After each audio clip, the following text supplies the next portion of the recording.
Welcome everyone to another APH Virtual Excel Camp. This week is upper elementary.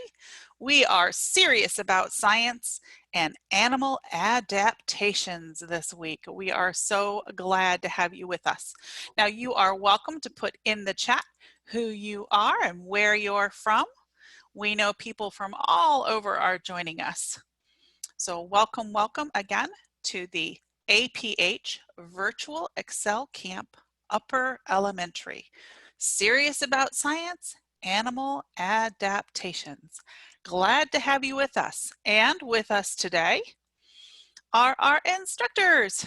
We have Cheryl Hannan, a professor from Cal State LA. Say hi, Cheryl. Hello, everybody. So glad you're with us today. And this is Amaya. And we have Johna Bogue, lower school science teacher at the Pegasus School in California. Hello, Johna. Hello, friends. So glad to be spending time with you. And Lamarra, teacher of the visually impaired at Whittier Unified School District in California. Hi, Parissa. Hi, everyone. Nice to see you all again. And Susan Drake, a student intern from Missouri State University. Hi, Susan. Hello, everyone. We had wonderful groups of people who sent photos in. A majority gave names, but don't worry if I didn't gain your name, I still got your photo. So here's one of the eyeballs that was made. Looks like it was made with food, which was one of the ideas that you could do. So great work. Kenji sent an eyeball, which again sort of looks like food again as a possibility for making an eyeball. Grayson sent in 2 eyeballs. Looks like they're made with kind of a puff ball and a piece of paper on top, maybe for the pupil. Andrew made eyeballs. It looks like he used tiny paper cups, like maybe that you keep in your bathroom. And he has these curly Q pipe cleaners coming out of the eye. Nadia used a paper plate, 2 of them. She made 2 eyes. And it looks like she used some type of cap for the pupil. And then there is possibly the cornea is bubble wrap, and the optic nerve looks like a long pipe cleaner coming out of the back. Finn made an eyeball, and I'm not quite sure if it's clay or candy that was used. It looks like it possibly could be either. Izzy made an eyeball. This one looks like a marshmallow, so I think this one is food. And it has a really, really bright red optic nerve in the back. Hannah made an eyeball. This one also looks like food. It almost looks like the marshmallow is sticking to her thumb. And that is what we had for our eyeball sharing. Thank you so much. And now I am going to turn it over to your instructors. Take it away. Hello, friends. So I am so glad to be with you. I wanted to remind you that we have created extension activities. So if you haven't watched the videos, please consider checking them out. As you can see, we have some awesome edible eyeballs that you can make. We also have an animal adaptation video. And today we are asking you to interview your parent or caregiver. So please check that out. And we love, love, love seeing your pictures. So today we are going to participate in an exciting lab. So before we start, I do want to make sure you have a couple of things with you. You will need 2 eggshells, and don't worry if you don't have the eggshells ready, we will do that with you. You will also need a cup of vinegar, a cup of water, 2 glasses, and a label you will write on. I used a sticky note to make it easy, so don't worry if you don't have a label. So let's begin our lesson. So we're going to be focusing on teeth, and we're focusing on animal teeth. But before we do that, let's talk about our own teeth. Yes, I'm going to ask you, friends, to text your answers really soon. So think about this. There are 3 answers that I'm looking for. I'm going to ask you, why are our teeth important?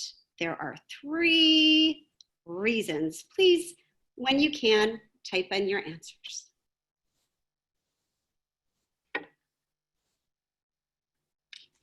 So what do you see? Do we have, we can to eat. Very good, to eat and chew, to help you eat. Yes, we need to eat. I agree with that one. I see a lot of eating for sure. Or to chew, okay, very good. So I'm going to go back to you. We need our teeth, believe it or not. A lot of people don't realize this, to talk. So without our teeth, we would not talk properly. So that's very, very important. To chew food, you got that. I saw a lot of you had that answer. And lastly, to smile. It always looks great to smile. So those are the 3 reasons: to talk, to chew food, and smile. So why do we brush our teeth? Well, brushing your teeth at least 2 times a day prevents plaque. What is plaque? It is a clear film of bacteria that you can't see that sticks to your teeth. So when you eat, small crevices or grooves in our teeth allow food to get caught. Are you ready to hear this, my friends? This is a crazy fact. Bacteria likes to call your mouth home. Ugh. So here's a fact. Your mouth has more bacteria living in it than there are people living on Earth. That's crazy. So guess what? All you have to do to get rid of that bacteria is brush your teeth.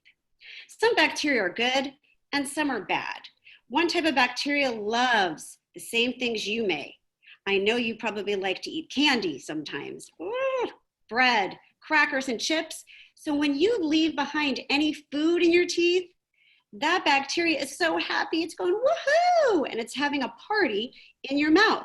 So to stop that party, to stop that bacteria, all you need to do is brush your teeth 2 or 3 times a day. So I really hope you can do that for me. And this way you will avoid cavities as well. A cavity occurs when a tooth decays or breaks down due to that plaque. A cavity is a hole. It can grow bigger and bigger over time. So please go to the dentist every 6 months or as often as you can, whatever your dentist recommends. So let's start the fun part. Let's talk about brushing. Brush for 2 minutes, 2 times a day, morning and before bed, a pea-sized amount on your toothbrush, I'm sorry. So now I'm gonna show you my chart. I made you a really big mouth. Do you wanna see?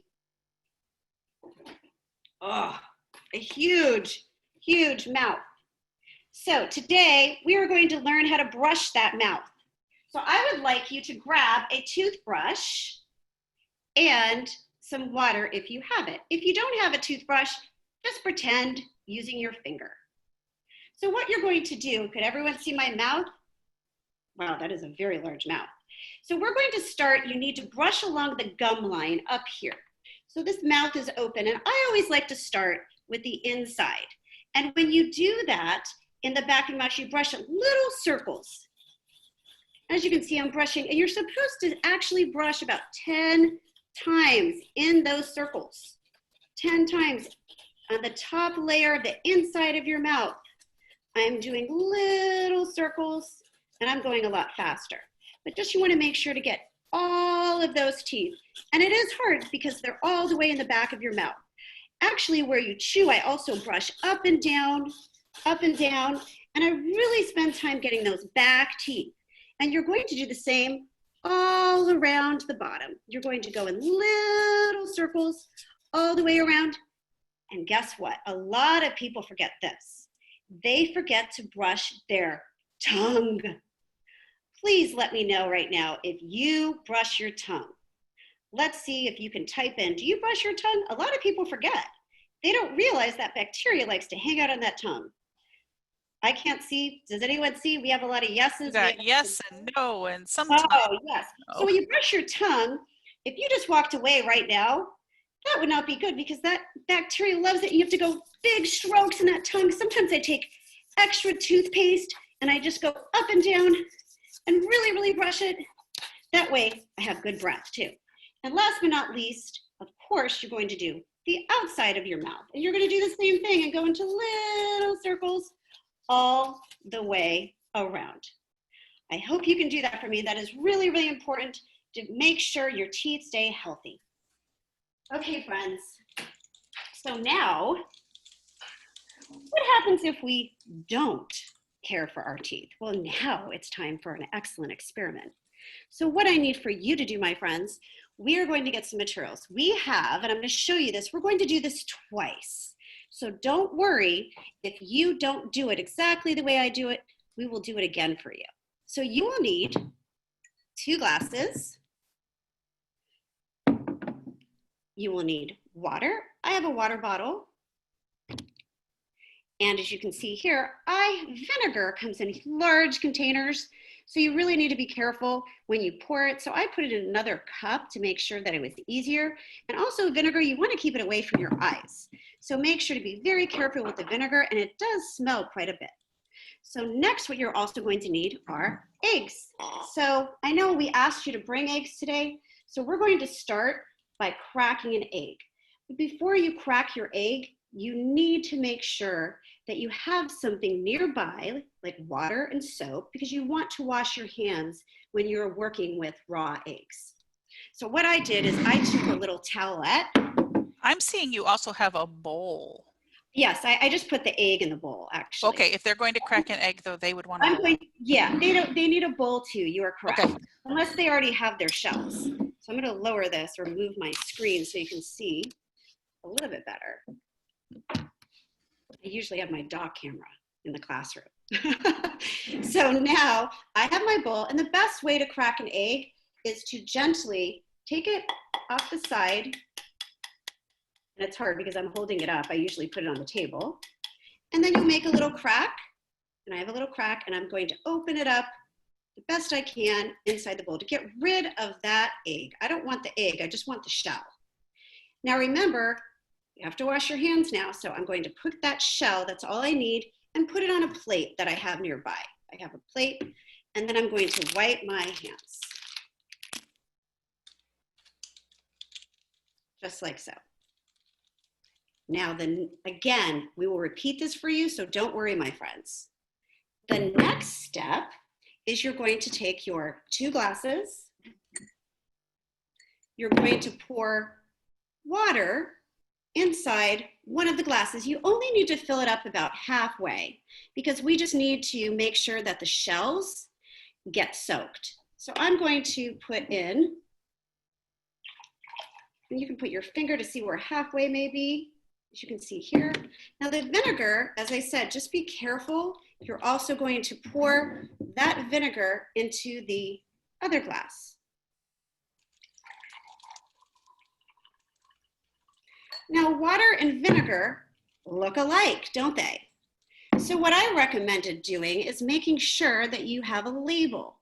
You can just take a piece of paper and put it underneath one, but I took a sticky note and I put vinegar on it, and I'm going to put that on one glass because I know that I know if this has a label, guess what this will be? Water.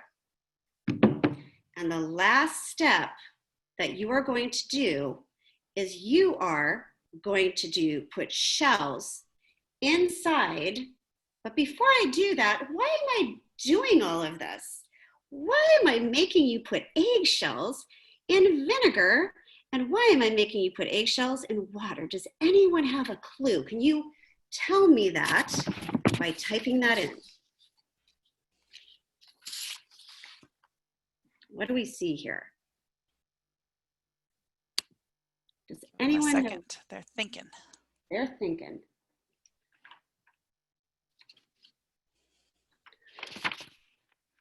I'll give you some hints. You got to see bacteria to see what happens. Bacteria, good. Baking bacteria. Eggs are like fake teeth. Ooh, who said that?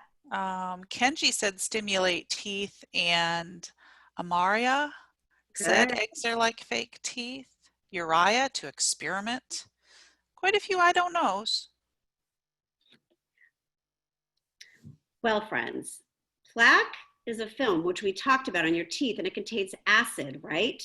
So each time we eat foods like sugar, this bacteria produces acid. Vinegar acts like an acid because it acts like that bacteria. So the teeth which is correct. I saw some of you, the shells are going to act like teeth. So we want to see what will happen when we put shells in water and we put shells in vinegar, the acid. Who can guess for me right now what will happen to the eggshells in a few days that are in the acid, the vinegar?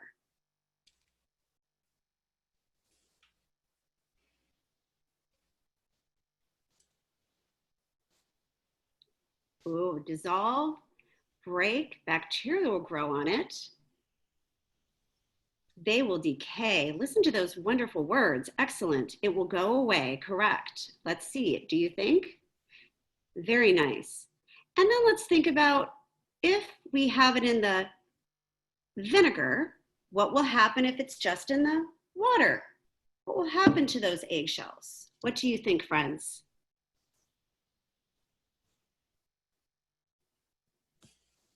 If you keep the egg in the shell, it will turn into a ball. Nothing will happen to the eggshell in water. Crack. It will just float. It will get clean. I like that one. Very nice. Very nice. Okay, so let's continue our experiment. Now remember, this will take probably about 5 days for the best results. So we definitely want to see what happens in time.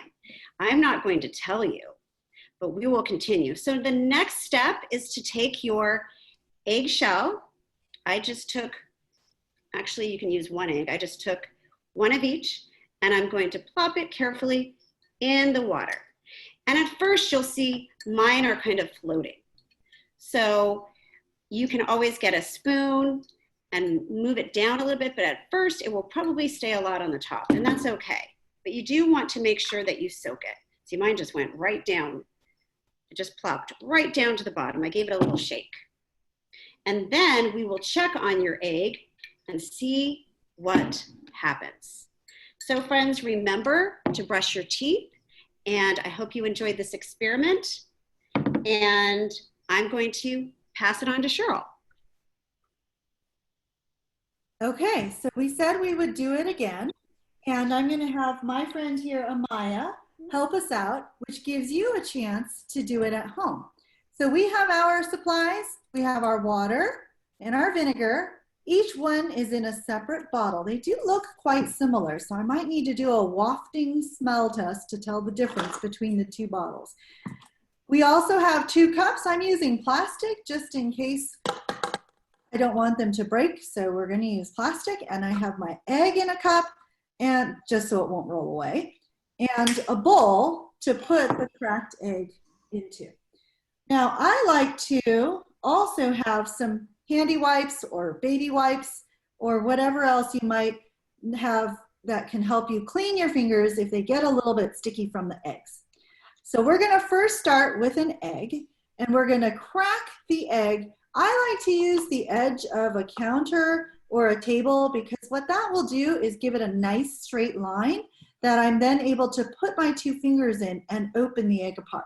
So Maya, why don't you take that egg and gently tap it against the corner of the table there a little harder till you hear it crack. You'll be able to then feel the crack with your fingers, put both fingers in it, pull the eggshells apart, and let the egg yolk drip out into the bowl. And we're going to go ahead and put 1/2 of the eggshell in my cup that's labeled vinegar, and the other half of the eggshell in the cup for the water. All right, Amaya did 1 of the eggs. We're going to go ahead and do 2 eggs because you know what? I'm going to have an omelet for brunch later after this. So we'll do 2 eggs, 1 egg in each cup. And we'll set our raw eggs aside. That's my lunch for later. Okay, now friends, you will see on the table, and Amaya's going to wipe her fingers, 1 cup with the eggshell that's labeled vinegar, the other cup with the eggshell that's labeled water. With the water bottle, I'm going to go ahead and open the water bottle, and just to check out the smell here, I'm going to take my hand and I'm going to waft it, which means to bring the air like a wave over the top of the bottle. And I'm going to smell. That doesn't smell like anything. It must be the water. So Amaya is now going to pour the water with her finger, using it as a marker to see where the top of the water is when she pours it. And she's going to pour it just to the top of the eggshell. So she's going to go ahead and pour the water until it touches her finger, which is going to cover the eggshell. And right now my eggshell is floating. Do you want to poke it down with your finger and let it sink a little? We'll let that eggshell fill with water so it sinks. Perfect. Nice job. And we're going to set that aside.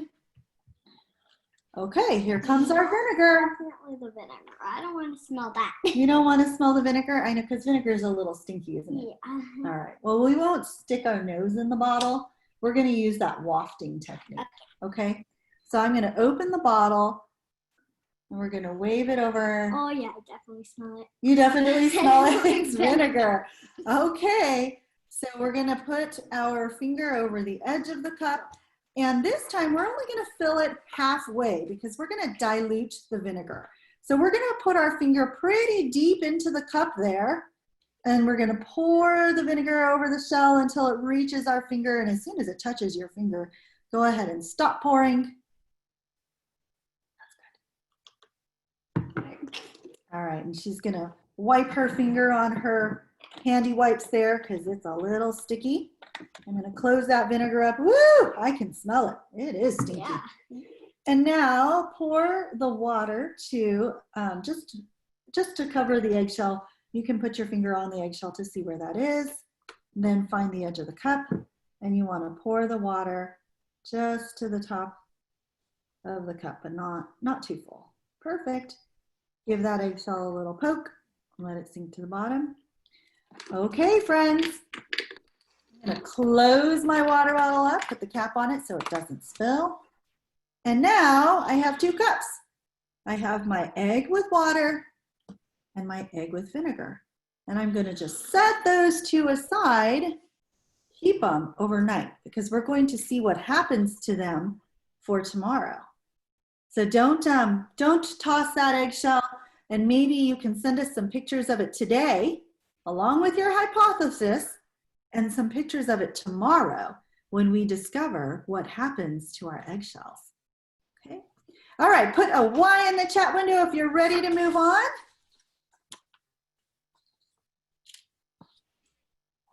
Okay. So in our lesson, we have been talking about animals, and we are going to talk a little bit now about animal teeth. First, let me ask you this question. We all have to brush our teeth. Now, I don't know about you. I use Crest, or sometimes I use Sensodyne because I have sensitive teeth when I brush my teeth. And I go to the market and I buy myself a toothbrush and I buy myself my toothpaste to brush my teeth. Do you think animals brush their teeth? And if so, maybe you can tell us, how do you think they brush their teeth? So put in the chat window, yes or no. Do animals brush their teeth? Yes or no? And if you think they do, tell us how they brush our teeth. I'm seeing some no's. I'm seeing some yeses. Some say the dog chews on bones. Dogs get their teeth done at the veterinarian. A few more no's. No, I don't think animals brush their teeth. Well, Johna, you're our scientist. Can you tell us the answer to our question? Sure, what great guesses, my friends. So many animals spend a lot of time chewing their food. Much of it is rich in fiber. They also clean their teeth with sticks, bars, bones, and grass helps them clean their teeth. So they don't even realize that they're actually eating and it's helping them. Thank you. That's awesome. I had no idea that animals also brush their teeth. There are a few animals, however, that don't brush their teeth. And so how do they keep them healthy? How do they keep their teeth from falling out? What do they do? Well, this animal has an adaptation. It's a physical adaptation that helps it keep healthy teeth.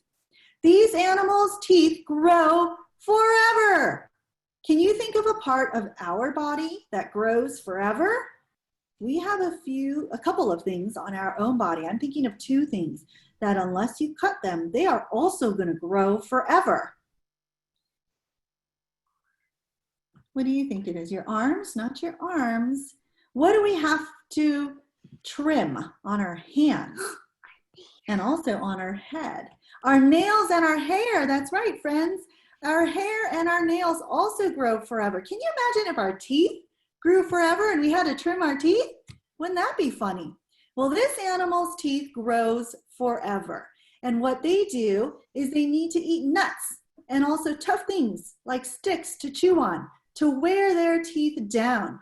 Imagine if like our fingernails, their teeth grow forever, only they can't trim them with nail clippers like we do. So that's why they chew on bark and on sticks and on nuts.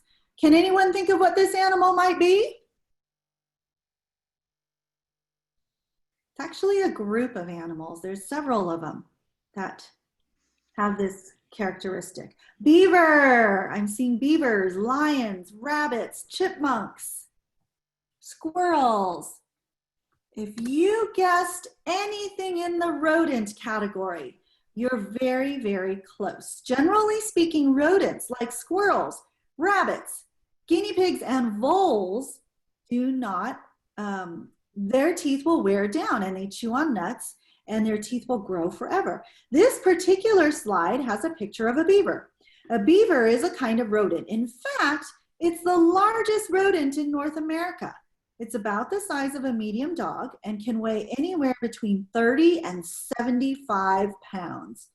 It's known for building dams across creeks and rivers and making large dens out of sticks and mud. These animals have dark brown, velvety fur, which keeps them warm in their wet habitats. Their fur is so thick and lustrous that they were once hunted, and their fur coats were used to make clothes. The picture on this particular slide shows a beaver entering the water along a riverbank, and he's carrying a long stick, and it looks like it's been chewed off on both ends. His fur is wet, and it's slightly brushed back towards his long, flat tail. The tail is solid and flat, and it's sort of shaped like a tennis racket, only it's solid. And he uses it to smack it against the ground, which creates a loud, resonating sound, and it signals danger to other beavers.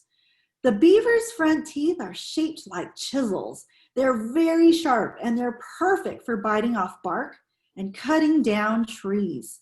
They're orange in color. That's because their teeth are rich in iron. And iron is one of the strongest metals that we know of. It can also be in your teeth, and it makes the beaver's teeth super strong. Like other rodents, these critters' teeth never stop growing, so they can chew down as many trees as they would like. Parissa, tell us about our next animal. Hi, everyone. So like yesterday, today we're going to first listen to the animal sound, and then you guys are going to guess what it is in the chat window. So Cheryl, you may have to play this one a couple times because it's quick. So let's listen, everyone. Okay, here we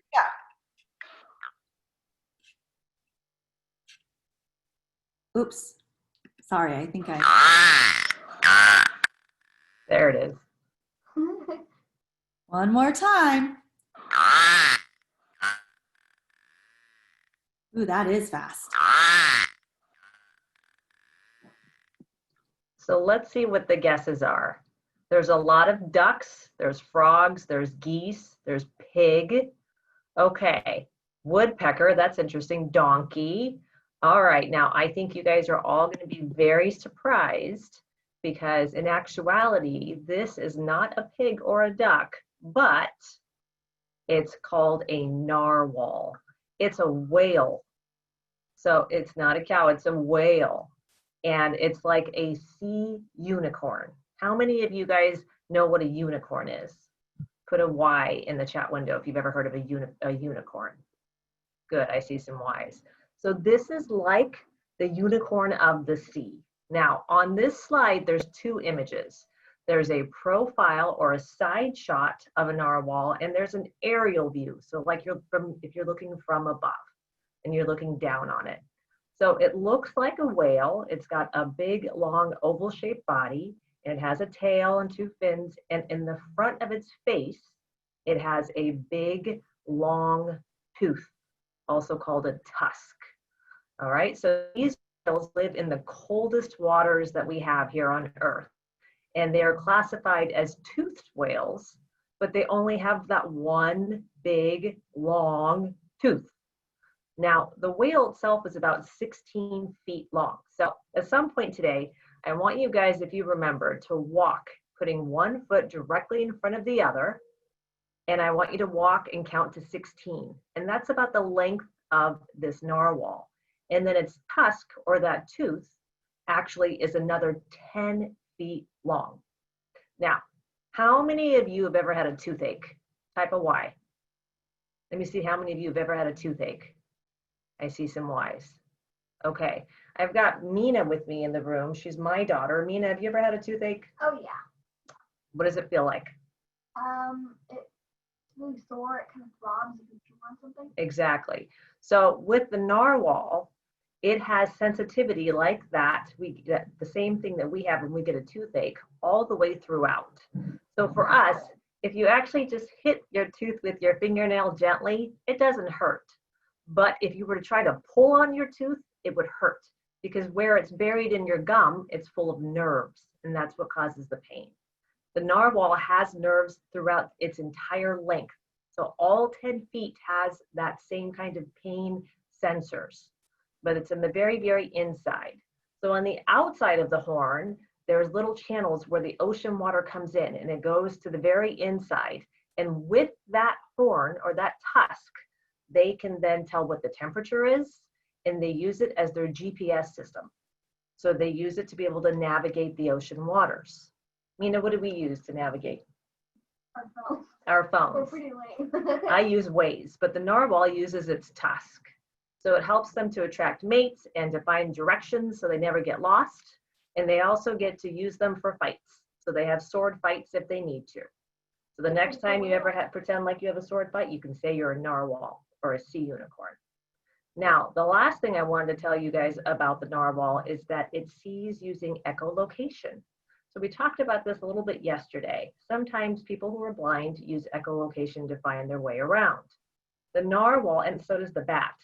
The narwhal also does that, and it produces clicking sounds, and then it hears those clicks come back. Very good. So it can see under the water, because remember, it lives in the coldest waters where there's ice over the top. So there's no sunlight coming in. So it lives down below in the dark. So it has to be able to see using something other than its eyes. So it makes those clicking sounds, and it can do it up to 1,000 clicks per second. Mina, I want you to click as fast as you can. Okay, how many times do you think in 1 second you can click? Maybe 2 to 3 times. You guys can practice at home too. Now, I want you to think about the narwhal. The narwhal can click up to 1,000 times per second. A lot of cooking. A lot of clicking. Back to you, Cheryl. Thank you, Prissa. That is an amazing animal. Here's another animal that has a physical adaptation. This is a group of animals. These animals have more teeth than any other animal there is. They're also really tiny. You can find them in your garden or sometimes in the ocean.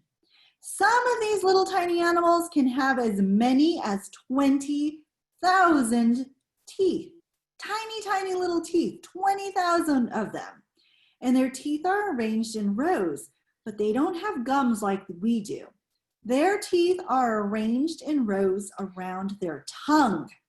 And they use their teeth to clamp down onto things when they eat and they chew. Does anybody know what this tiny little garden animal is? You also can find them in tide pools and in the ocean.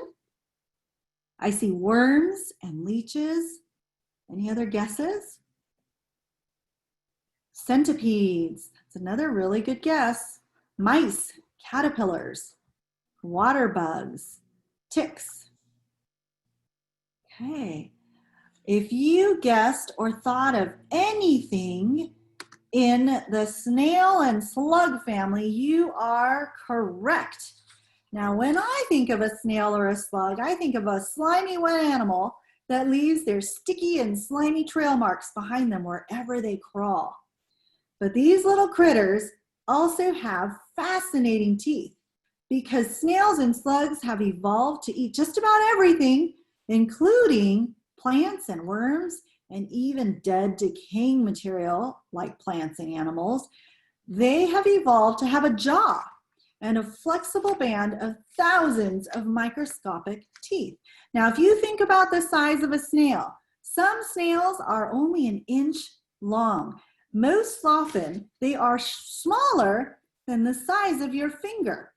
Now, think about a mouth on a small little critter like this. And I want you to think about having 20,000 teeth in that tiny little space. Their teeth are called radula, and the radula scrapes up or they rasp their food particles, and the jaw cuts off the larger pieces of food, like a leaf. The slide on this particular slide shows a garden snail. His brown and white spiral shell sits on top of his back.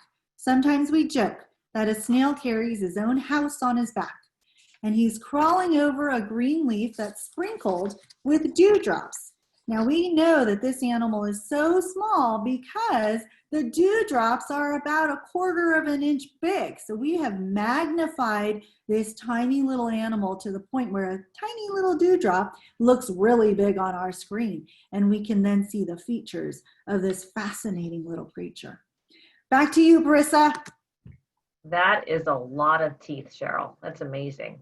All right, guys, let's listen to our second animal. I think that this one will probably be an easier one for you all to guess. All You right. went back to the presentation part on accident there, Cheryl.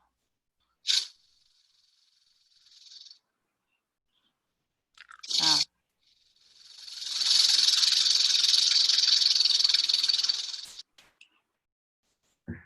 Okay, I'm starting to see some guesses. I see snake, snake, fox, snake, rattlesnake, Fatima. Fatima said rattlesnake. And guess what? She is correct. So that was a rattlesnake. So rattlesnakes are pretty big snakes. They grow up to be about 8 feet long, and they live in North and South America. Now, the most rattlesnakes can be found in Arizona. So I don't know if we have anyone in the audience from Arizona, but you should really watch where you're walking. All right, so rattlesnakes are distinct or different from other snakes because they have rattlers at the end of their tails. So I want you guys to think of a baby rattle. Now, how many of you have ever played with a baby rattle? It's okay if you say yes, we all have. So imagine when you pick up that rattle and you shake it and you hear that sound. So a rattlesnake has rattlers at the end of its tail, and they're like circles that sit on top of each other. And they're made out of keratin, which is like human hair, okay? So they're not very tight fitting, so they're kind of loose, and they sit on top of each other. So when the snake shakes its tail, it does the same thing as when you shook that baby rattle and it produces that rattling sound.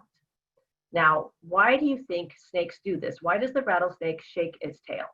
Mina, do you have any ideas? If it's scared, if it thinks it's in danger, it's like a warning. It is absolutely a warning. So snakes are actually deaf, but they do have one lung, and that one lung is used for hissing. So if a snake feels like a rattlesnake feels like it's in trouble, it'll shake that tail and it'll make that sound and it will hiss. So it's giving you 2 auditory cues as to tell you, hey, I'm here, don't step on me, all right? I'll bite you. Or else I'll bite you. Okay, good, very good. So now let's talk about the biting. So snakes actually have teeth. They have 4 rows of teeth on the top and 2 rows on the bottom. They also have what's called fangs. So they have 2 very long teeth where your incisors would be. Those are the ones to the right and left of your 2 front teeth. And those 2 fangs are hollow. They're about 2 inches long, and they are attached to sacs inside the snake's head that's filled with venom. What's venom, Mina? Well, poison essentially. It's poison. Very good. So that's how the snake defends itself. First, it'll do the rattling sound and the hissing, and then it'll strike. So it'll jump out and it'll sink its fangs into its prey. And it likes lizards and rodents. And once it does that, the venom goes from the sac into the fang, into the animal, and it paralyzes it, which means then it can't move. And then the rattlesnake will swallow its prey whole. And it'll in one big lump. Imagine if you didn't have to chew. So those teeth are not really for chewing. And it'll swallow it whole and then it will digest it. And that's how rattlesnakes eat. Mine is swallowing an apple whole. That would make you choke. All right, Cheryl, back to you. Wow, from one deadly animal to the next. Let me tell you about this group of animals. These are some of the most feared animals in the ocean. And this animal loses more teeth than any other animal that there is. And I was thinking about the rattlesnake, how it uses its fangs to put that venom into its prey and then swallows it whole. This animal eats very similarly. It has extremely sharp teeth, but it doesn't use it to chew its food down into smaller pieces. It uses it to chomp down on its prey, and he also will swallow his prey whole oftentimes. This animal has rows of teeth, and when it loses one tooth, another one grows in its place. He can lose up to one tooth every single week. And in its lifetime, he can lose up to 35,000 teeth. That would make a tooth fairy bankrupt, wouldn't you think? Well, a lot of people fear this large ocean animal. If you guessed shark, and a lot of people did, you are absolutely correct. And in this particular slide, we have a great white shark. He's jumping out of the water or breaching.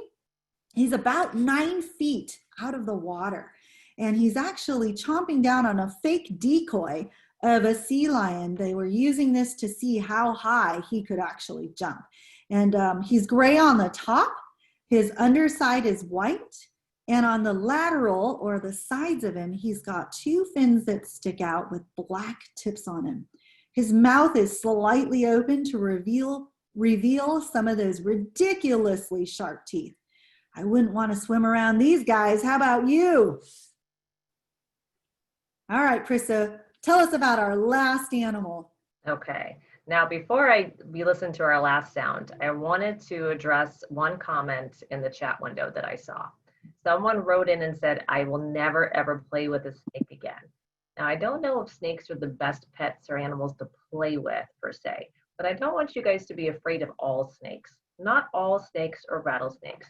Some snakes are harmless, so keep that in mind. So like corn snakes and garden snakes. Exactly, corn snakes and garden snakes. So you just have to pay attention and listen for the rattle and the hiss. All right, Cheryl, thank you. Let's listen to our next animal. Who's ready?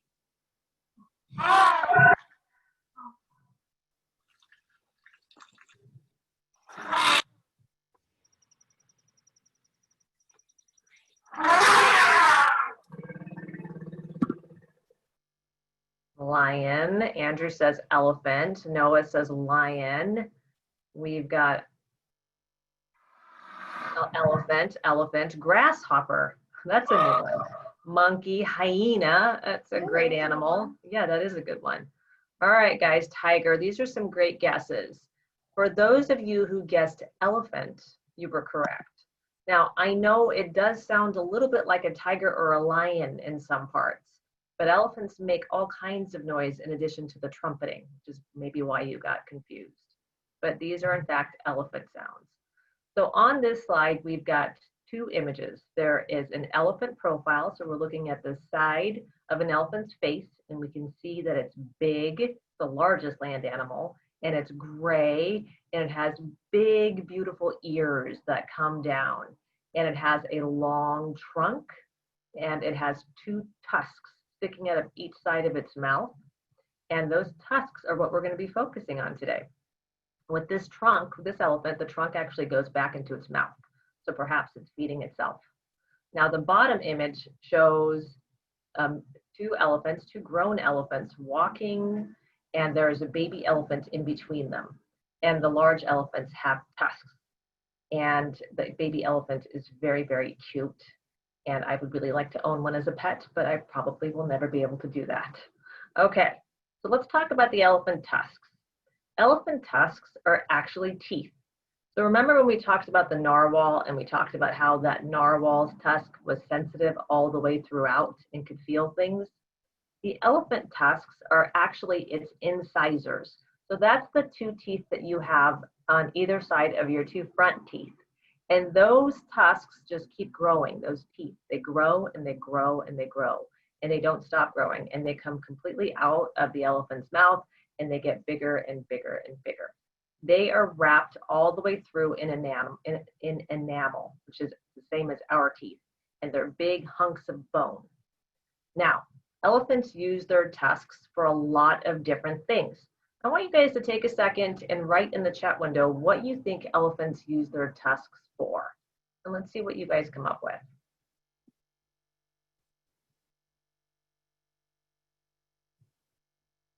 Andrew says digging, to kill, to eat food, for protection, for digging, to eat, for defending themselves, to fight, to hunt. You guys are so smart, and you are pretty much all correct. Yes, so they actually can lift things, they can dig, they can strip the bark off of trees to eat, they can defend themselves, and they also use it to protect their trunk. So you're absolutely all correct. Okay, and like I said before, their tusks never stop growing. You can tell how old an elephant is by how long its tusks are. Unfortunately, because they are poached, they are endangered, which means that people like to hunt them just for their tusks. So we don't see elephants with very, very long tusks anymore. All right, Cheryl, back to you.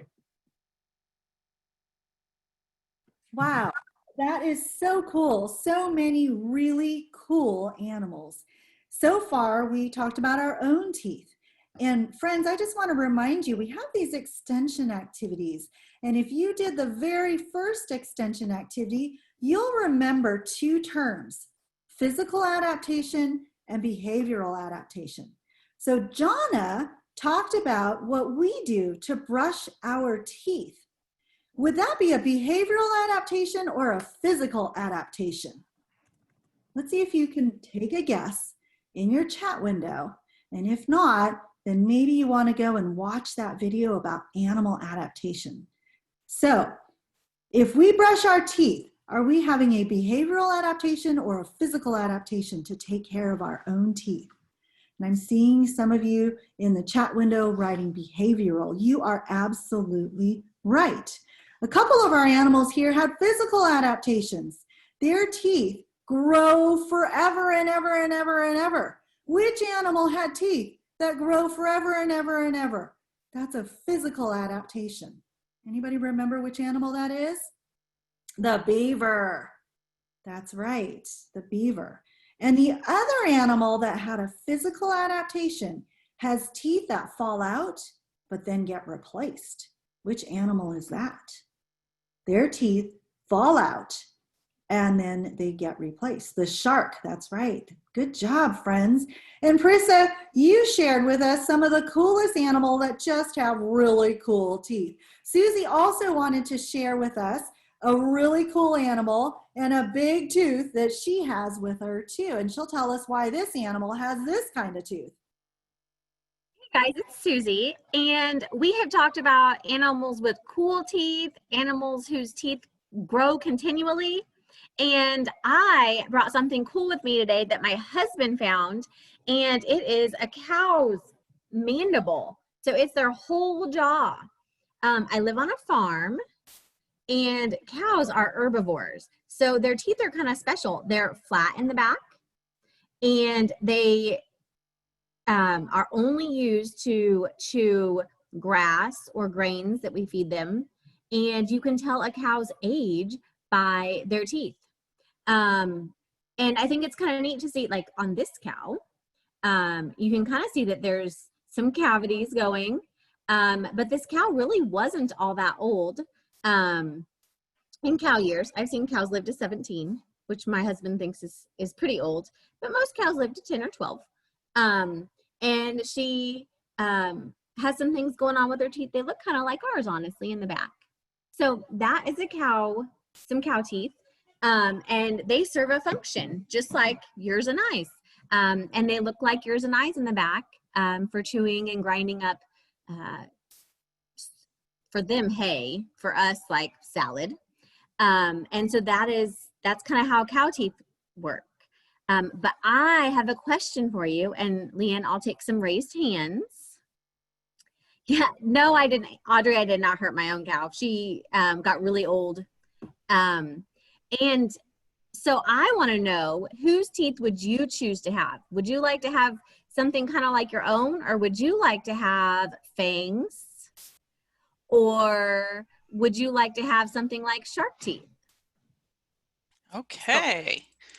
So your first one is Shay, but I don't think it's Shay. I think it's Lila? Lila. Yeah. It's Lila. Hi, Lila. Hi. I think I would like to have the rattlesnake's teeth because I don't have to chew with them and I won't have as much bacteria. I like that. Yeah, I wouldn't like to have much bacteria in my mouth either. That kind of scared me, that fact that Johna shared. I was like, holy moly, that's a lot. Okay, Princess Eleanor? Hello, Princess Eleanor. Whose teeth would you like to have? I would like to have an elephant's teeth so I can protect my face from walking into stuff. That's a great way to look at it. Yeah, that's a great adaptation. I like it. Okay, Uriah?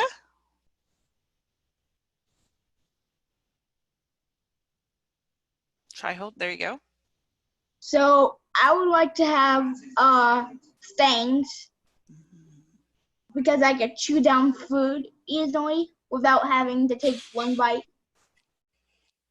Perfect. I like the way you think, Uriah. Kenji? I would probably have sharp teeth just because it would be easier to just eat my food because some of it is kind of chewy. And there's sharks have a lot of teeth too, right, Kenji? Yeah, I like that. Okay, Leanne, maybe two more, and then I have another question, guys. So Okay. You'll be able to answer, okay? Emmanuel.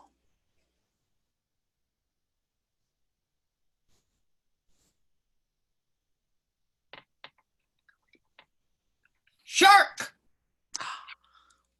Tell me why, Emmanuel. Because I would grow new ones. Oh, yes. You know, if I could replace mine easily, I'd be in a lot better shape. You are right. Okay, last one for this question is Nadia.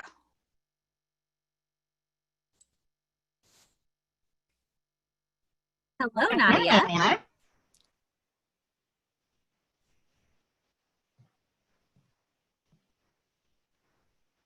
We don't want to echo, Nadia. Can you talk?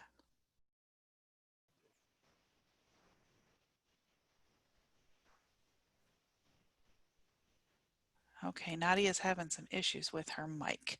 We'll catch you next time, okay, Nadia? So my next question, get your thinking caps on. My next question is, if you were going to make teeth of your own based on these animals, would you combine them? And I think maybe Brennan and Mina have done that.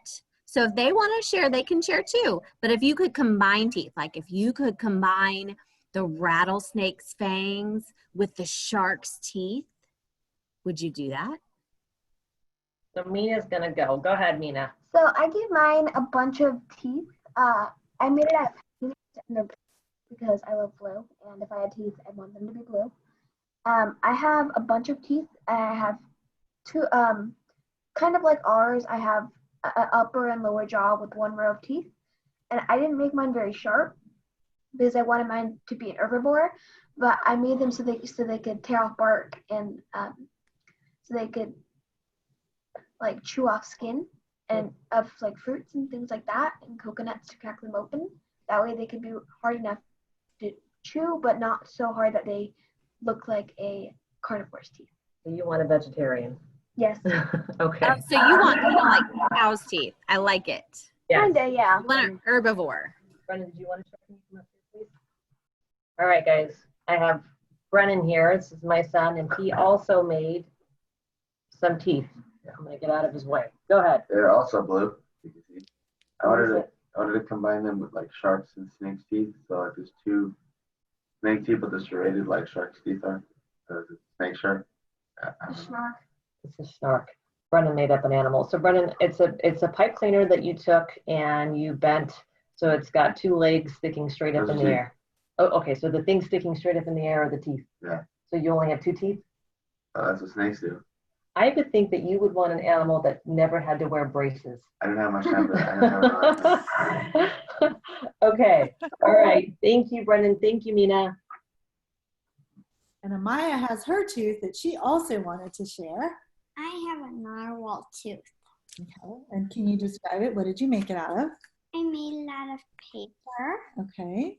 And it's rolled up into a cone shape, and it's very, very, very long. And it looks like a unicorn horn. All right, thanks for sharing.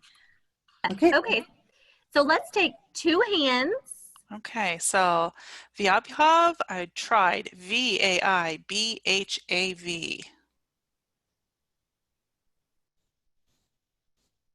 Hello. Hello, my name is Rootwick, by the way. So nice to meet you. What if you could make any type of teeth and combine them, what would you make? I would combine the shark's teeth and the narwhals. Oh, that's a great one. I like your ingenuity. Okay. Uriah, what would you combine? I would combine the rattlesnake's teeth and probably the elephant's tusk. The rattlesnake seems to be very popular. A lot of people are putting that in the chat. Okay, how about And I a couple more? I think we that can fit sounds them in. great. Okay. Yeah, I think Lila wants to go in maybe. Is that next? Yes, it is. Lila? So, I would combine the snake's teeth with, the snake's teeth with the narwhals. Oh, I like that. That's an interesting putting together there, Lila. Can't think of the word. Okay, Rose. I would want to combine the shark's teeth and my teeth. Ooh, yes, Rose. I actually have a question. How do you make the teeth? How do you make them? Like how do you make them? That is one of our activities that you're going to do, okay? So you should be working on that at home, okay? And you can make them out of anything. You can make them out of paper. You can make them out of pipe cleaners like Brennan and Mina, okay? All right. So was that an extension activity? Yes, I wanted to say something. I made the candy eyeball thing, and Wasn't that cool? I love Mina's video of how to make it. I loved it. Thank you. I'm sure she appreciates that. She did a fantastic job, didn't she? Thank you so much. It was a lot of fun. It's even funner to eat it, isn't it? Yes. So Rose, it's Miss Parissa here, honey. I'm Mina's mom. I did the video with her, and they wanted to do that video at least 10 times because they wanted to keep eating the candy. So that was a big hit at my house too. That's actually a really good segue into some reminders. We have these extension activities, and I really do hope that you have some time to go and visit the websites that Leanne has been sending out to reach the extension activities. The first extension activity came out on Monday. So if you didn't see it, then maybe you want to go poke through your emails again to see if you can find that extension activity. And in each one of our extension activities, we have a lot of videos. And we spent quite a bit of time making the videos. We were trying to be very thoughtful and mindful to be able to share information with you in a way that would be fun. And so if you have some time, go and look for those extension activities and do them. We also love to see photographs. So if you do the extension activities and have a chance to send us a photograph of you, we would love to feature you in our webinar tomorrow. So the first extension activity came out on Monday. It's about physical and behavioral adaptations and introduces the animal unit that we're doing this week. The second extension activity came out yesterday, and that was the candy eyeball. You gotta make a candy eyeball. And if you don't make one, at least eat the candy part, right? And today's extension activity is kind of talking about your own visual impairments and learning more about the parts of the eyes and also about your own visual impairments. So if you get a chance, take a look at today's extension activity. The other thing we would like you to do, if you have some time, as a way to finish off today's video webinar, is to make your own tooth. You can use pipe cleaners, you can use bubble wrap, you can use clay, paper plates, cups, whatever you might find in your household. The one thing I will tell you is to try and keep it proportionate to your eyes. So yesterday we tried to encourage you to make eyes, and you could have chosen any eyes from the animal kingdom. But today we're asking you to make teeth for it. And if you choose to make the teeth, try and make them the right size, because eventually we're going to put the teeth and the eyes together and make your own animal superhero.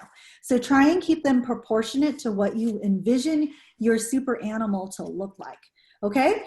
Now, so just a few reminders. Extension activities, there is the candy eyeball, there's interviewing your parent or your caregiver about your eyes, making a tooth, and making an eyeball.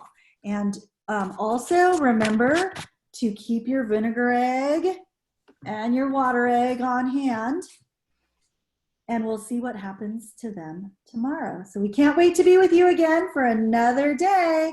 And let's see, bring your ears, bring your teeth, bring your eyes, and tomorrow we're going to talk about ears. Hope to see you then. Bye, everyone.